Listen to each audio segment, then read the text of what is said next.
Welcome to the world of science fiction stories, and don't forget to like, share and subscribe my channel. Enjoy the listening. Retired human mechanic bought an abandoned orbital alien station obsolete for thousands for years. The station hung in the void like a tomb. Milo Thatch sat in the pilot's chair of his battered shuttle, staring at the colossal ring of metal before him, Salin's Haven. The old trade station had been abandoned for thousands of years, left to drift above a nameless, forgotten world.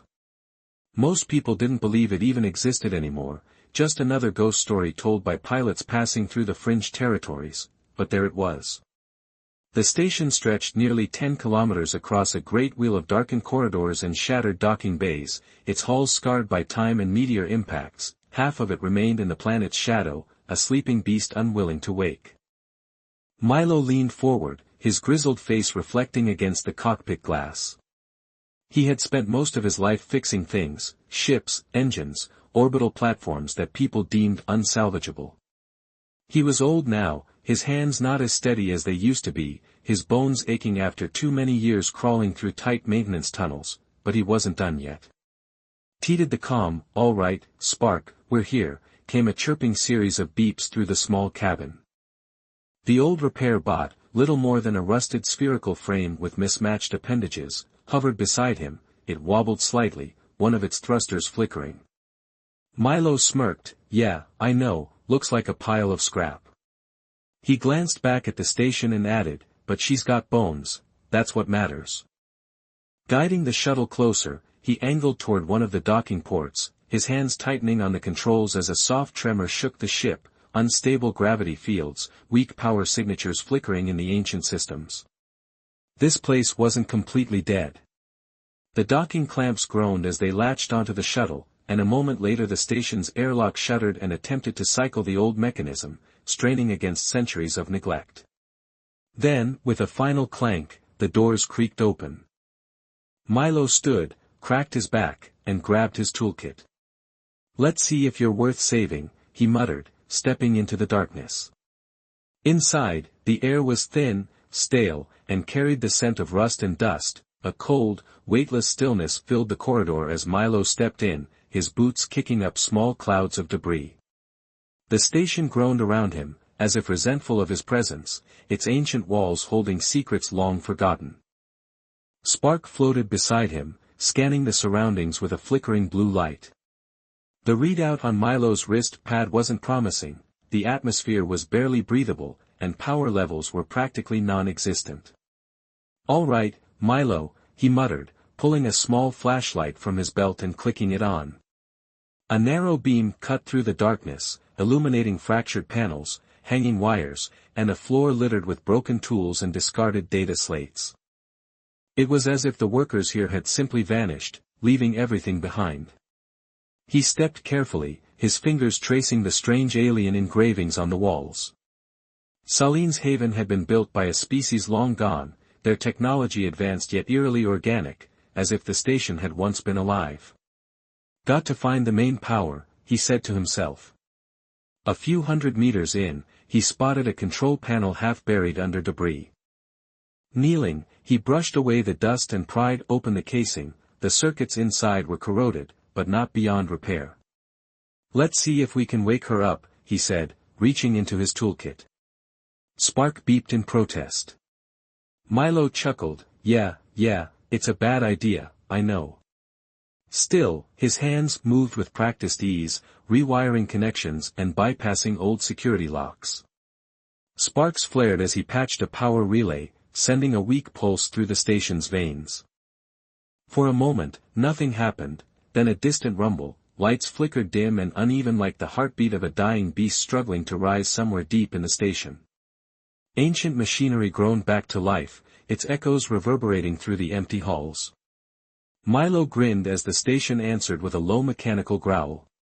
Then, from the depths of the corridor ahead, something shifted, a slow, deliberate creak like metal bending under unseen weight. Milo froze. Spark let out a nervous chirp. Exhaling, Milo gripped his wrench a little tighter. "All right," he muttered, eyes scanning the dimly lit passage ahead, "let's see what's still lurking in here." The station breathed, a subtle vibration beneath the floor, a distant hum through the walls like an old creature stirring from a long slumber. Milo felt it in his bones. The moment he rerouted power to the station's core, something deep inside Salene's haven awakened. His flashlight flickered as he moved deeper into the corridor, its beam cutting through the dust-filled air. The metal groaned under his boots, worn and corroded from millennia of neglect. Spark hovered close, its scanner blinking erratically as it tried to make sense of the station's unstable energy signatures.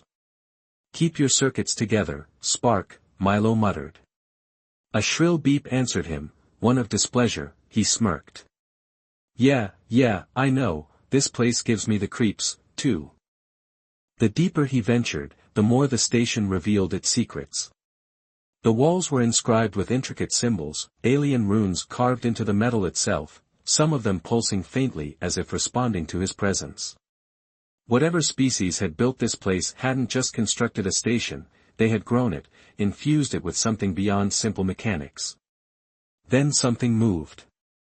Milo stopped his breath, his throat tightening, a distant scraping noise against metal, like footsteps echoing through vast, empty corridors, made him swing his flashlight toward the source. His heart hammered, nothing, just the abandoned station stretching endlessly into the darkness. Spark beeped nervously, drifting closer to Milo's shoulder.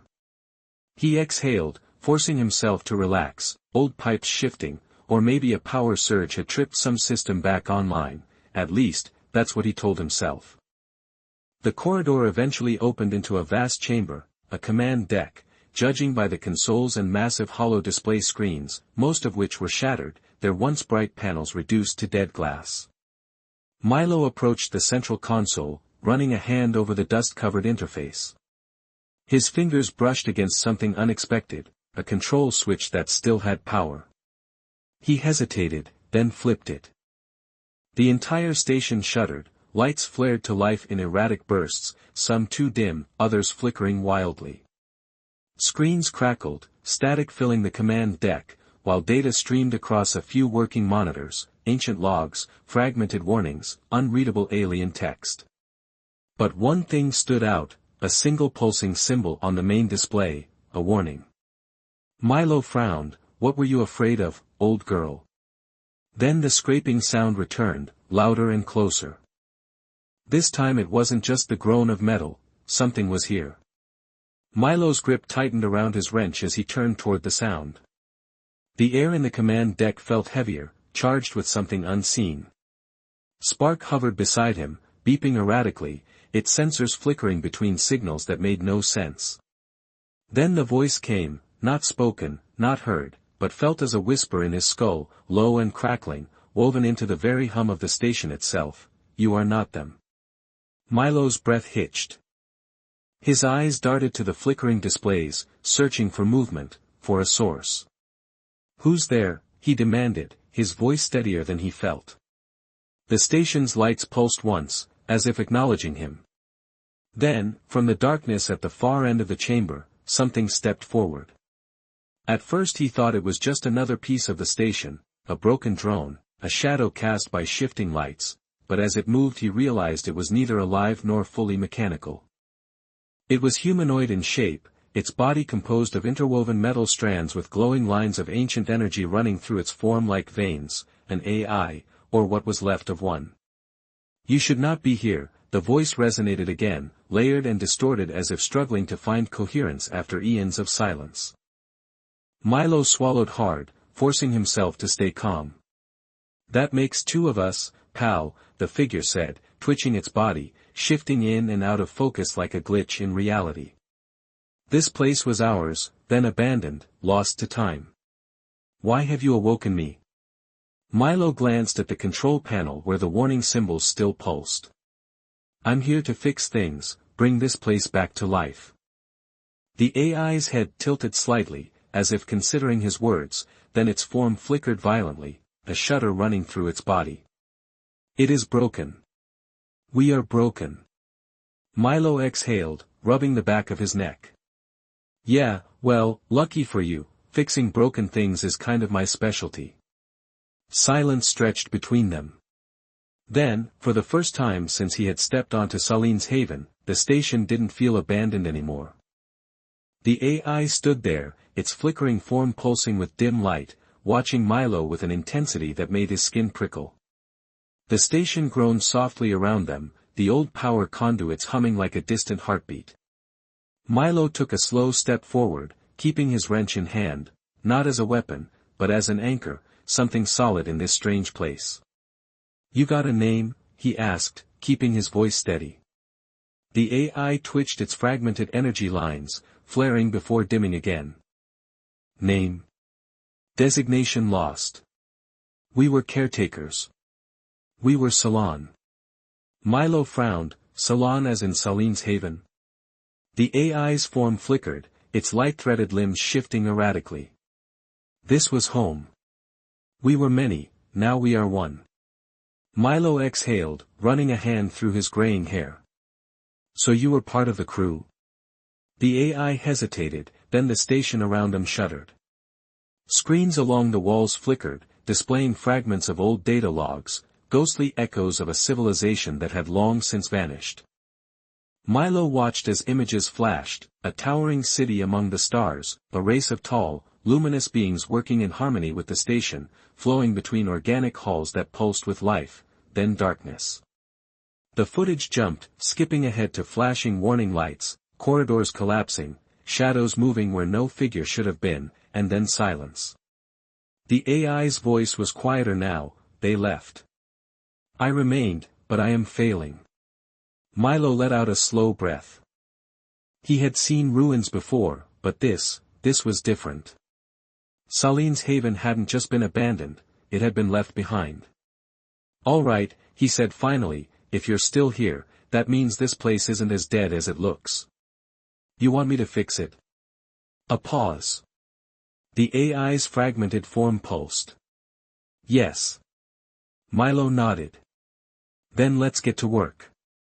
Fixing an ancient station wasn't like repairing an old cargo hauler or patching up a faulty reactor coil, it was like trying to restart a planet, an ecosystem of machinery and power conduits all interwoven into a system Milo barely understood, but he could understand it if he took it apart piece by piece. Days passed in a blur of sweat, sparks, and swearing. Milo crawled through maintenance tunnels, manually resetting ancient relays, bypassing dead power grids, and jury-rigging old circuits into something resembling a working system. The AI, Salene, as Milo had started calling it, guided him where it could, though its knowledge was fragmented and riddled with gaps. It could activate some systems but not others, it could remember flashes of the past, but not the cause of the station's collapse. Milo didn't press, he had a feeling some things were better left buried. One night, though time was meaningless in deep space, he sat in what used to be a control room, now barely functional. Spark hovered nearby, chirping lazily. The station's main power core was still weak, but the lights were brighter now, and the air was no longer stale, it was progress. "You still there?" Milo asked, rubbing his sore wrists. A soft hum resonated through the room, and then Salene's voice filtered in, "Yes, the station breathes again." Milo smirked, "Damn right it does." He leaned back against the console, watching the faint glow of the restored systems. It still had a long way to go, but for the first time, Salene's haven felt like it was waking up, and for the first time in a long while, so did Milo. He had always believed that anything broken could be fixed, a ship, a machine, even a station abandoned for millennia. Given enough time and effort, anything could be put back together. But Salene's haven wasn't just broken, it was forgotten. The station had once been a jewel among the stars, but now its name existed only in whispers, its builders nothing more than fading echoes. As Milo repaired power relays, patched hull breaches, and revived the old support systems, he couldn't shake the feeling that he was walking through a graveyard, yet, the more he worked, the more Salene seemed to respond. The AI's fragmented form grew stronger, its presence no longer just a flickering ghost in the system, its voice, once disjointed, had smoothed into something alive. "You restore what was lost," Salene murmured one day, its voice resonating through the main control deck as Milo realigned the final sections of the station's gravity field. Wiping the sweat from his brow, Milo said, "Well, I try to do my best. I don't like letting things rot if you can help it."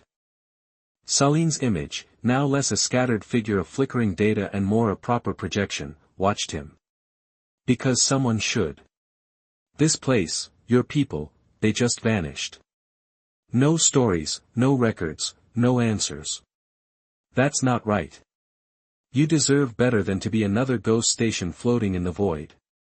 For a moment there was silence, then the entire station let out a deep, mechanical hum.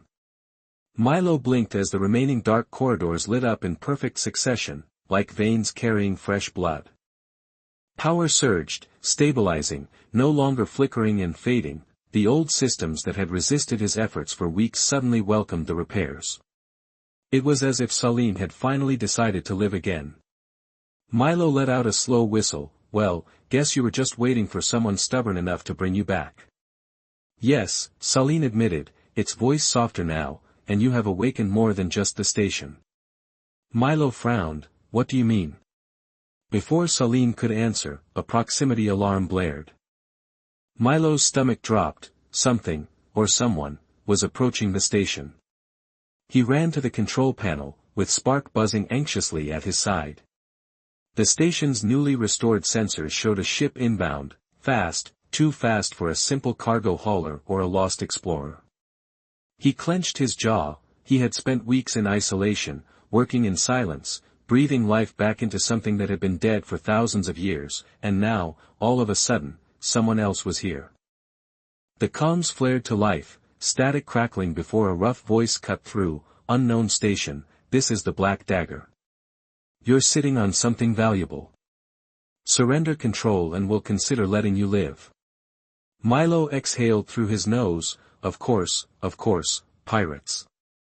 He had seen it before, old wrecks stripped clean by scavengers, relics of history broken down and sold for scrap by those too short-sighted to understand their worth. If these bastards thought they were just going to waltz in and claim Salene's haven, they had another thing coming.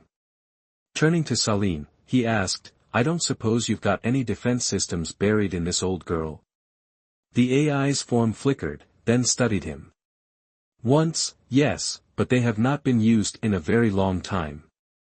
Milo cracked his knuckles. "Then let's wake those up too." He sprinted toward the maintenance deck, his mind already racing through what he had restored. Salene's haven had once been a trade hub, but every trade hub needed protection. Even if the primary defenses were long gone, there had to be something left: manual overrides, old turret controls, anything. As he skidded into the weapons control bay, dust scattering under his boots, the interface flickered weakly to life. Ancient security systems booted up, their targeting arrays sluggish but functional. Salene's voice resonated through the chamber. "Milo, they are attempting to breach docking bay 4. Milo gritted his teeth. "Not on my watch." He slammed a hand down on the emergency defense activation switch. For the first time in thousands of years, Salene's haven roared in defiance. The station shook as the first shots rang out. A low, guttural hum resonated through the walls as ancient weapon systems, grown back to life, their circuits sluggish but still functional, activated. Milo braced himself against the console, heart hammering as the display screens flared with alerts. The Black Dagger wasn't waiting for negotiations, they had already begun their attack. "Salene, give me something to work with." Milo barked, his fingers flying over the controls. The AI's voice pulsed through the command deck, reactivating secondary turrets and targeting systems at 40% efficiency, though the shields remained offline. "Great," Milo muttered, half blind and wide open, "sounds about right." Outside the station, the Black Dagger and its fleet of scavenger ships swarmed like carrion birds, their hulls rusted but their weapons fully functional. The lead ship opened fire, red plasma streaking toward Salene's haven. The station's turrets, slow but stubborn, returned fire, sending bursts of energy into the black. Milo's fingers tightened around the manual override controls. He had spent weeks bringing this place back from the dead, and he'd be damned if he let some scavengers tear it apart. Now route whatever power we've got to the weapons, he ordered. A warning flashed, diverting power will reduce internal stability. Do it. The station roared, long dormant defense turrets whirring as their systems overrode centuries of dust and decay. A barrage of energy erupted from the station's outer rings, striking one of the smaller enemy vessels dead on. The ship twisted violently before bursting apart in a cloud of fire and debris. Milo grinned despite himself, still got some fight in you, huh? They are attempting to breach the lower docking bay, Saline warned. Milo's grin vanished. If the scavengers got inside, it wouldn't matter how much firepower the station had. He grabbed his wrench, snatched an old pulse rifle from a nearby locker, and sprinted toward the lower decks. He wasn't just fixing the station anymore, he was defending it. Milo arrived at Docking Bay 4 just as the scavengers cut through the last layers of the station's blast doors. Sparks rained down as the metal gave way, the thick slabs groaning before crashing to the floor. The first pirate stepped through, bulky armor, scarred face, rifle raised. Milo fired first, the pulse shot slammed into the scavenger's chest, sending him sprawling back into the others. The corridor erupted into chaos as the remaining raiders charged forward, weapons blazing. Milo ducked behind a stack of old supply crates, his pulse hammering in time with the station's deep, thrumming energy. He fired again, forcing them back, but he was just one man against a squad of trained fighters. He needed an edge. Saline, he shouted. You got anything for me? The AI's voice rang clear, releasing automated sentries from the ceiling. Long dormant security drones dropped into action, their sleek, insect-like bodies whirring to life. Plasma bolts erupted from their cannons, cutting through the raiders before they could react. The remaining scavengers hesitated, caught off guard by the sudden onslaught. Milo surged forward, swinging his wrench straight into the nearest raider's head, sending him crashing to the floor. Another turned, but Milo ducked, slamming the pulse rifle's stock into his gut before firing point-blank into his chest. Within seconds, the last of the scavengers retreated, scrambling for their ship as the station's defenses tore through their remaining forces. The black dagger lingered for a moment, its cannons charging, then, as if sensing its advantage had slipped away, it peeled away from the station, vanishing into the void. Silence. Milo let out a ragged breath, leaning heavily against the wall, his arms ached, his chest burned from exertion, but he was alive, and more importantly, Saline's haven still stood. The station let out a deep, reverberating hum, its system stabilizing for the first time since he had set foot inside. It felt alive. The invaders are gone, Saline said. The station is safe. Milo chuckled, wiping sweat from his brow, damn right it is. He looked around at the repaired walls, the reactivated systems, the once dead station that now pulsed with energy. He had come here thinking this would be his final project, a way to spend his retirement fixing something no one cared about, but now he realized he had done more than just repair an old station, he had restored a home. All right, Saline, Milo said, staring out at the vast stretch of space beyond the viewport, I think we've got some work left to do. The AI's voice, steady and warm, echoed through the chamber, then let us begin. And for the first time in years, Milo felt alive.